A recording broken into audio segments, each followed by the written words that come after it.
A few things I wish people would practice more in the schooling system is to be more of a visionary type mentality. We lack visionaries inside of our society because we're trained to repeat what our teachers teach us, what our teachers tell us. And the ideas, thinking outside the box aren't very welcome. I have a little outline here for people. Today is September 12th, 2015. Students tend to only repeat what they're told in school.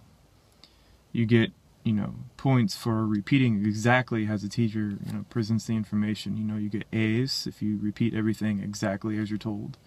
You get B's if you make a few mistakes, and you get C's if you make a lot of mistakes. And of course, you get F's if you do not do any of the work, or you just completely flunk out.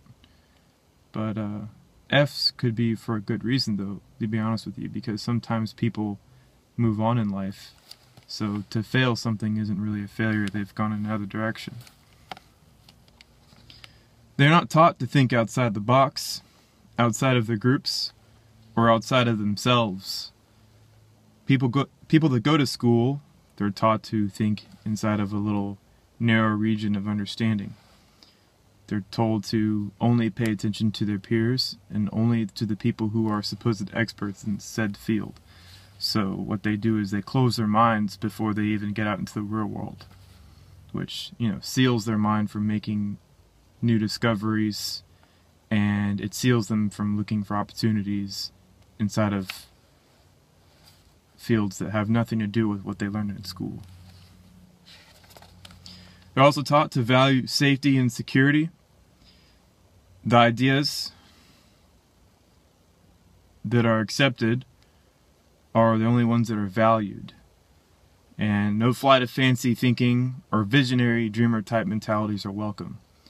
They don't like the idea of people, going against the grain and going somewhere else with their understanding of nature. But truth is, we have a lot more to understand about nature.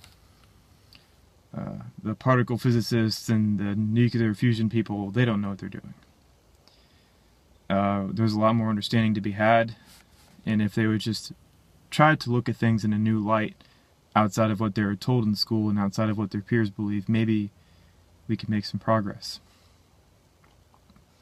They're taught that there is only one way of doing things, of processing thoughts. It's the vertical only. You have to make sure every step of your thinking happens correct in every single step, all the way up to the top. That vertical thinking is pushed inside of the school system. The mathematical, this step, this step, this step, and every single step is right as you go up. But that's not how actual discoveries are made. I know this from my experience. You take an idea that looks completely off the wall, and you make the most of it, and it sometimes goes this direction. Completely horizontal with your imagination.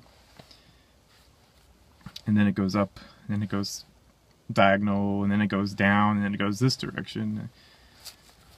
That's how real discoveries are made a lot of the time. So to say that only vertical thinking, step-by-step processes and scientific method things are the only way of doing things, is completely false. They want you to deny other avenues of discovery and innovation. Students these days are not trained to make mistakes.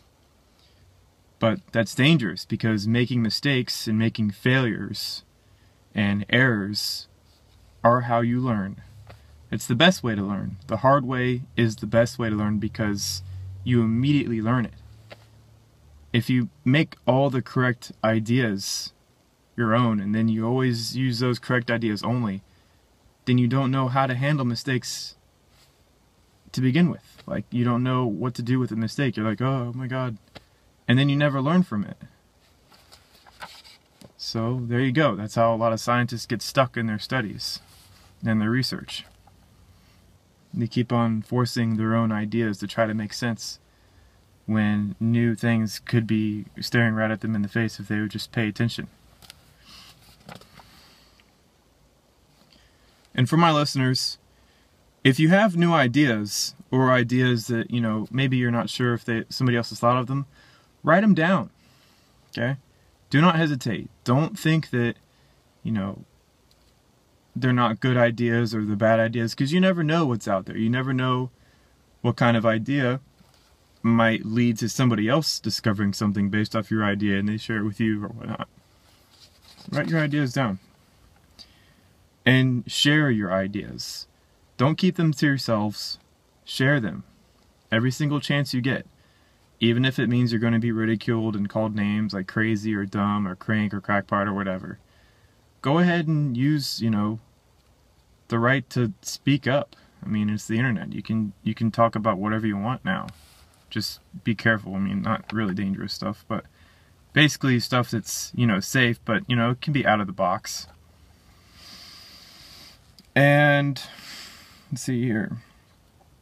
Another really big idea that I was shocked that I learned is don't worry if somebody's going to steal your idea. Don't think that, if you put your idea out there on paper or on Vixra or General Science Journal or anywhere, that somebody's going to come around and steal your idea and take credit for it. Don't worry about that.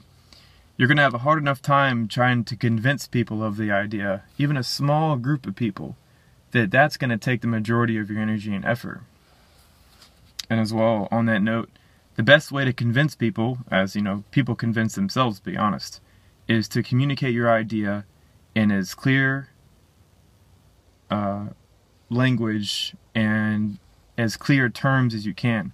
Don't use a lot of word magic and lingo to try to communicate what you're talking about.